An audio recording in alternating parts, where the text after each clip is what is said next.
say that some people don't have privilege when you basically just said that trans people aren't valid. They're not a thing. They're just girls pretending to be boys or boys pretending to be girls. Okay. Like, okay. Oh, someone's excited. Okay. Biological, but gender is a completely different thing. No, gender is not disconnected from sex. So. It's not completely disconnected, but it's still a cultural thing. It's still from society. It's okay. No, it is not in the mind. Okay, you're not a man if you think you're a man. And I didn't say pretending, or if I did, I shouldn't have said pretending. Let me amend. You said playing. Okay, I said a boy who thinks he's a girl. That's the usual phraseology I use. Not playing. I usually say a boy who thinks he's a girl or a girl who thinks he's a boy, which is technically what we're talking about here. As far as the actual psychological issues at play, it used to be called gender dysphoria or gender identity disorder. Now they call it gender dysphoria. The idea that sex or gender are malleable is not true. Okay, and I'm not denying your humanity if you're a transgender person. I am saying that you are not the sex to which you claim to be. You're still a human being, and you're a human being with an issue that I wish you Godspeed in dealing with in whatever way you see fit. But if you are going to dictate to me that I'm supposed to pretend that men are women and women are men, no. My answer is no. I'm not going to modify basic biology because it threatens your subjective sense of what you are. Okay, but you're still saying these kids should not be accepted because they don't really fit in either place? They can't just I'm saying that the Boy Scouts have a standard. You must be a biological boy to be a Boy Scout. You have to be a boy to be a Boy Scout. Where's that written, though? Okay. In the name Boy Scouts. Because this is a very because for all of human history, boy meant boy and girl meant girl. Boy did not mean girl. People are very much into this culture. And if I call you a moose, are you suddenly a moose? Okay, if I redefine our terms.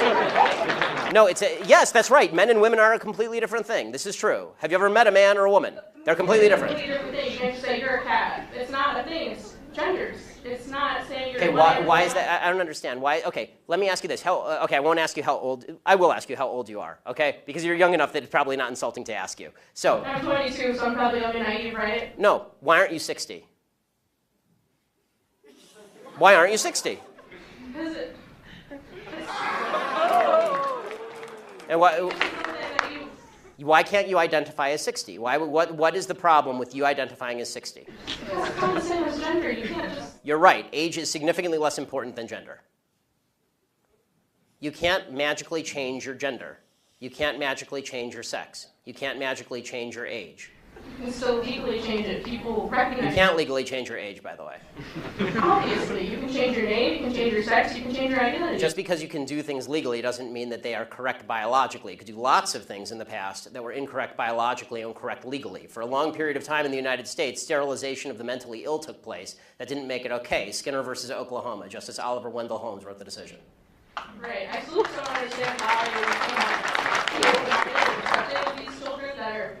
It's not a matter of open-minded and accepting. I want them to get treatment that they see fit, but that's not involving me. The idea behind the transgender movement as a civil rights movement is the idea that all of their problems would just go away if I would pretend that they were the sex to which they claim membership. That's nonsense. The transgender suicide rate is 40%. It is 40%.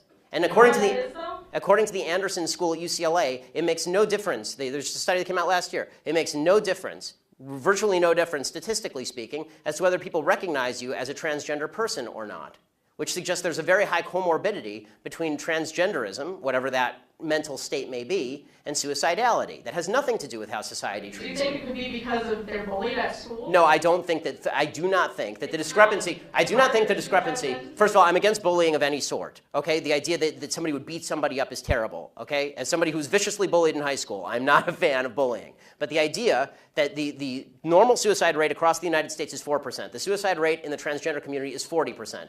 The idea that 36% more transgender people are committing suicide because people are mean to them is ridiculous. It's not true, and it's not backed by any science that anyone can cite. It is pure conjecture. In fact, it's not even true that bullying causes suicide, according to a lot of studies. For example, in the black community, where the idea is supposedly that America is a racist society, blacks are bullied a lot. Okay, in the black community has significantly lower suicide rates than in the white community. In fact, in third world countries, the suicide rate is significantly lower than in first world countries. Suicide actually seems to be a privilege of the upper classes if you actually look at it from a financial perspective.